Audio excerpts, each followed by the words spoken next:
Customer states, the shop looked at my car and I was driving home and parts fell off.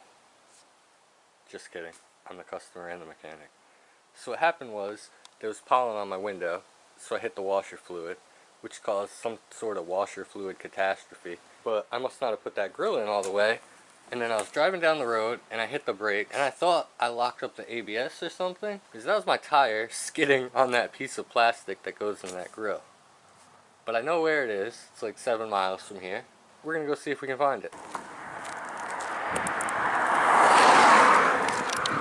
Yep, it's pretty busted. I don't think we're gonna fix it. Maybe. See? A spark plug. And I can't even really be mad because I'm the guy who ran it over. But yeah, if you think my problems are bad, imagine being the guy who lost that spark plug going down the road. He's got real issues. And that's when I realized that there was a black plastic piece behind there on this side. And I think I lost that at another time because it wasn't there the other day when I took this out. It's not going to fall out again. It's zip tied around that hole, so good fix.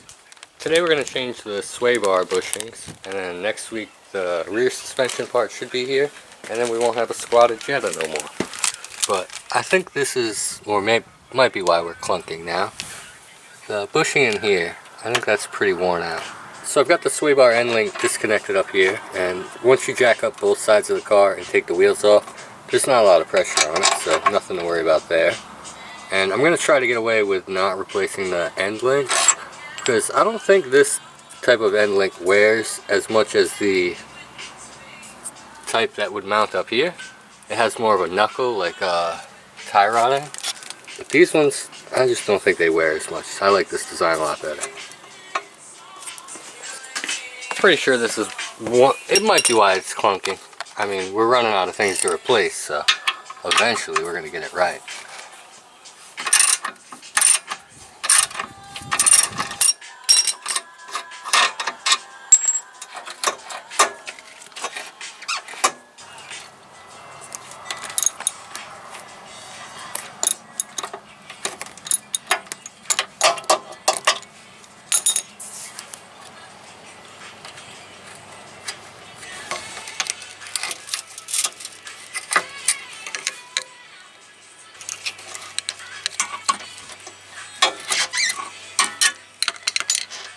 So the trick is to kind of rock the sway bar back and then pull it up out of the slot. It rocks in like a AK mag.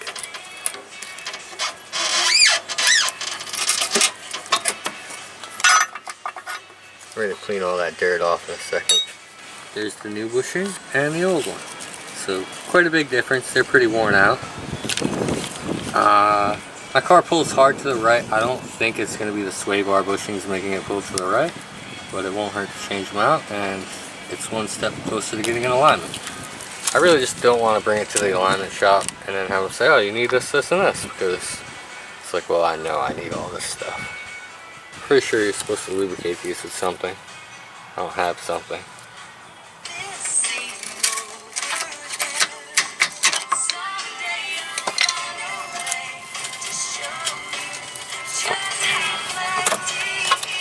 There we go.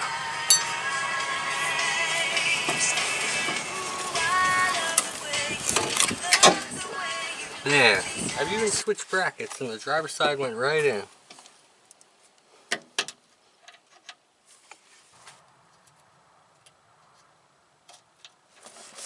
Why won't you go in?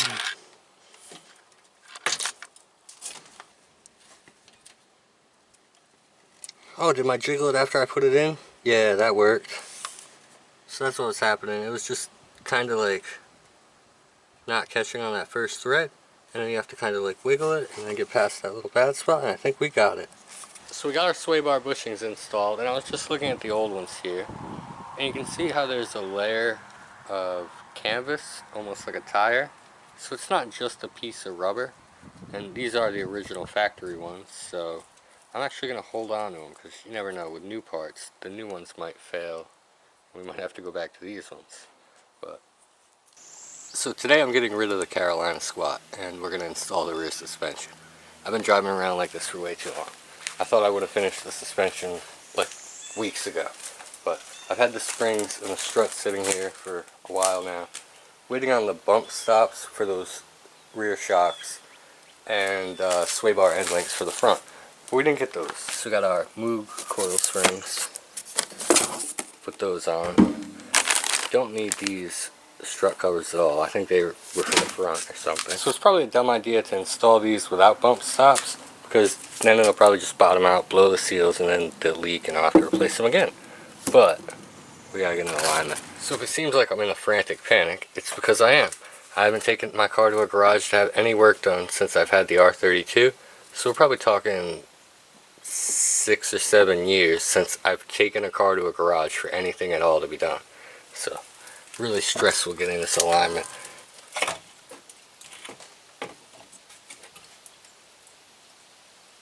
So I've got the shock disconnected here. Just that's completely junk. So getting mad at customer service and canceling my bump stops is kind of like self-sabotage, but only because they lied to me and said they were going to be here yesterday and they hadn't shipped out yet, and then they said they'd be here Thursday, which is 2 days from now. And I want to try to get an alignment before then. Now we'll come over to the passenger side, drop this shock down, and then we'll see if we have enough clearance. Oh, look at that, right on the edge there with the metal bracket. I think it's sitting on the... Oh, no, it's not sitting on the board. It is sitting on that metal bracket. That's dangerous as can be. We gotta fix that. So I always turn the camera on when I sense danger coming. So we've got these bolts out, enough to stick my finger behind them, but they're not finger tight like the other side, so I think we're holding up all the tension here on the rear trailing arm. So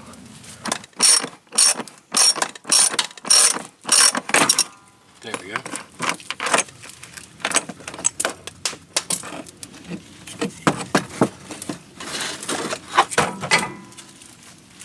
And that does it. So once you do both sides, the springs will pretty much just fall out. So Ibach springs, these, we can't see that part number, but these will be for sale, whole set, all 4 of them. I'll put those on Marketplace before I even bother putting these ones together. Ah, they don't look that much longer. A little longer.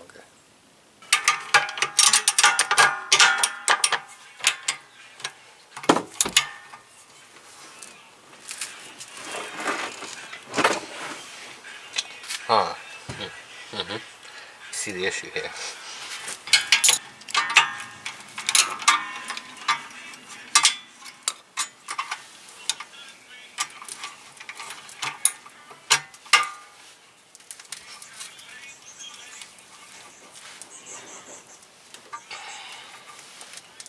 I don't know if you can see what I did here with the extensions and the swivel. Alright, yeah, you can see.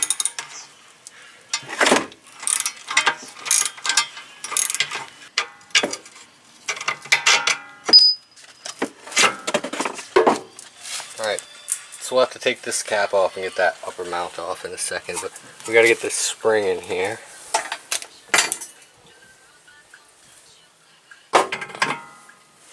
You can see we're gonna have to push down, so. Ooh! Ooh! Ooh!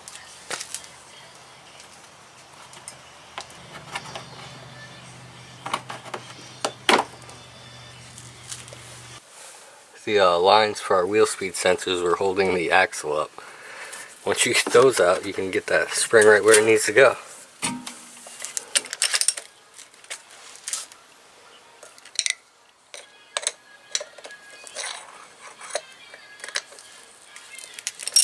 Oh, so it's really going to be that easy? Or, oh, the shaft's spinning, okay. Huh.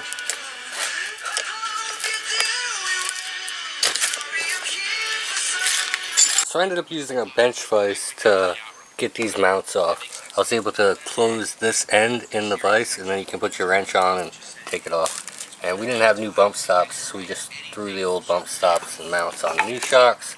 Kind of a dumb idea. So I've got the lower bolt in the shock, and we've got a couple inches before we can get it to the top. So this is definitely not the safest way to do it. But to get a floor jack, you have to walk all the way back over to that building. And I had to carry this box of struts all the way over there to do the whole mounting thing.